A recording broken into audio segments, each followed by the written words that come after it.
नमस्ते दोस्तों। आमतौर पर आपने देखा होगा कि लोग भगवान को कितने प्रेम और अपनेपन से पूजते हैं, लेकिन आज हम बात करने वाले हैं उन 5 देवी देवताओं के बारे में जिनकी पूजा भक्ति के साथ साथ डर की वजह से भी होती है।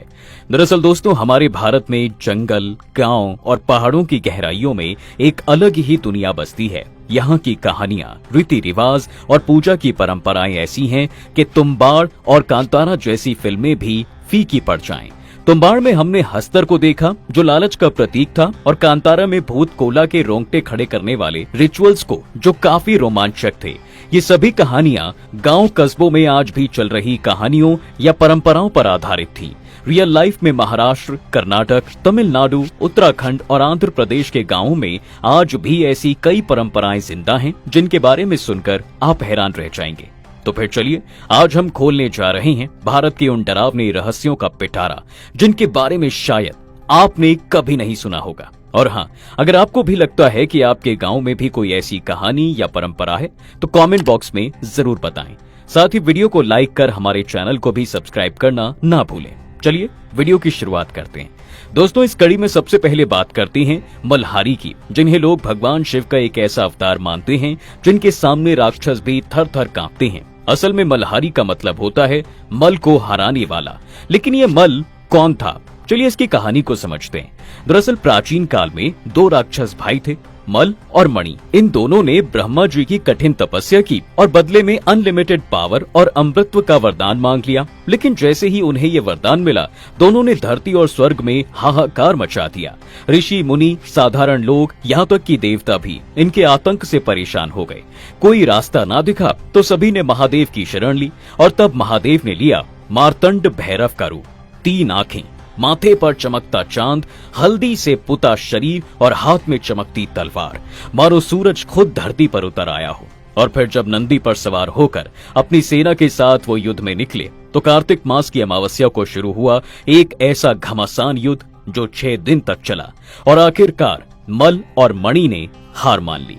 मणि को अपने गुनाहों का पछतावा था, तो उसने अपना सफेद घोड़ा महादेव को भेंट किया और उनके साथ रहने की इच्छा जताई। महादेव ने उसे माफ कर दिया। लेकिन मल, उसने दुनिया को तबाह करने की ठान ली थी, इसलिए महादेव ने अपने त्रिशूल से मल का सिर धड़ से अलग कर दिया। कहा जाता है कि उसका सिर एक मंदिर की सीढ़ियों पर जा गिरा, और आज भी भक्त उसी मंदिर में उस सिर को अपने पैरों तले कुचलते हैं। इसके बाद महादेव ने उस जगह पर स्वयं लिंग रूप में रहने का फैसला किया। आज उन्हें खंडोबा के नाम से पूजा जाता है, यानी बुराई का नाश करने वाला योद्धा। महाराष्ट्र, कर्नाटक और आंध्र प्रदेश में खंडोबा की पूजा बड़े धूमधाम से होती है। लेकिन ये पूजा सिर्फ भक्ति की नहीं, डर की भी है। क्या आपको पता है, सदियों पहले खंडोबा के मंदिरों में एक डरावना रिवाज था। हर साल एक वीर बच्चे को चुना जाता था जो बड़ा होने पर अपनी बलि देता था। शुक्र है कि यह प्रथा अब बंद हो चुकी है, लेकिन आज भी यहाँ कभी कभी पशु बलि दी जाती है। माना जाता है कि खंडोबा एक उग्र देवता है, इसलिए इनकी पूजा के बेहद कड़े नियम हैं और इसमें किसी भी तरह की गलती से बचने का पूरा ध्यान रखा जाता है। अब चलते हैं दक्षिण भारत, जहाँ महाभारत की द्रौपदी को एक साधारण पत्नी या राजकुमारी नहीं, बल्कि एक शक्तिशाली देवी के रूप में पूजा जाता है। जी हाँ, वही द्रौपदी जो अग्नि से प्रकट हुई थी और पांडवों की पत्नी थी। लेकिन दक्षिण के गांवों में उनकी कहानी कुछ और ही है। कहते हैं, जब पासे के खेल में पांडव हार गए और उन्हें जंगल भेज दिया गया, तब द्रौपदी के साथ जो अन्याय हुआ उसने उनके अंदर की शक्ति को जगा दिया। जंगल में रात के अंधेरे में वनवासी समुदायों को एक चमत्कार रोशनी दिखाई देती है।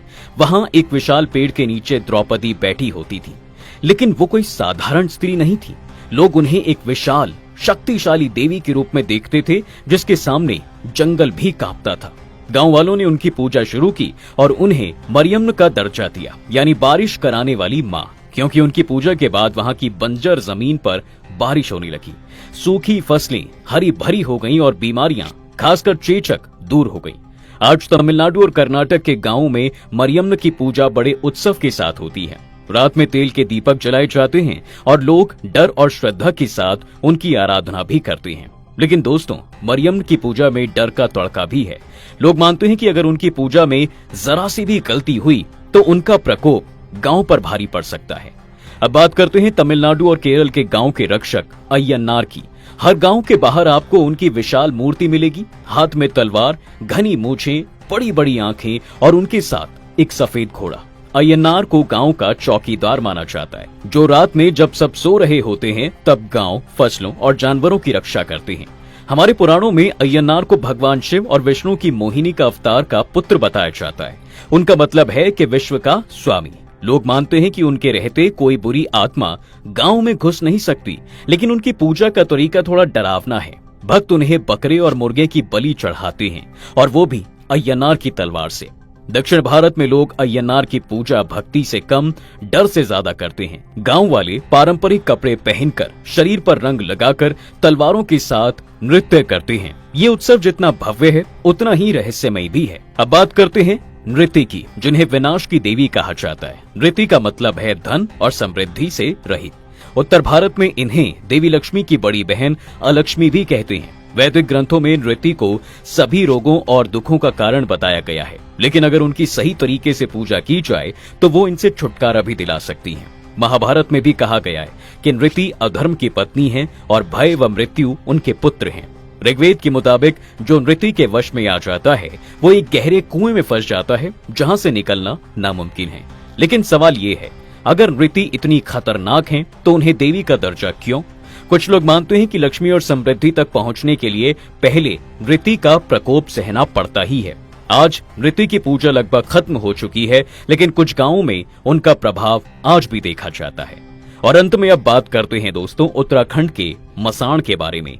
वो प्रेत देवता जिनका नाम सुनते ही लोग डर से कांप उठते हैं। उत्तराखंड में हर कण कण में देवी देवताओं का वास माना जाता है, लेकिन यहाँ लोग जितना देवताओं को मानते हैं उतना ही भूत पिशाचों से भी डरते हैं। मसाण को उन युवकों की प्रेत आत्मा माना जाता है जो आप प्राकृतिक मौत मरे हों। वो नदियों के संगम से लेकर जंगलों तक का अधिपति हैं।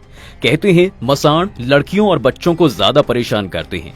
उनके प्रहार से इंसान बीमार पड़ जाता है, अनाप शनाप बोलने लगता है और दवाइयां भी बेअसर हो जाती हैं। लेकिन चौंकाने वाली बात यह है कि उत्तराखंड के कई इलाकों में मसाण के मंदिर भी हैं। अल्मोड़ा के काकड़ी घाट के पास कोसी नदी के तट पर मसाण देवता मंदिर है, जहां लोग उनकी पूजा करते हैं। कुछ लोग उन्हें पहाड़ों का रक्षक मानते हैं, तो कुछ समाज में न्याय न मिलने पर उनकी शरण में जाते हैं। तो दोस्तों, ये थी भारत के उन रहस्यमयी देवी देवताओं की कहानियां जिनकी पूजा भक्ति से कम और डर से ज्यादा होती है। अगर आपको ये वीडियो पसंद आया है तो इसे लाइक कर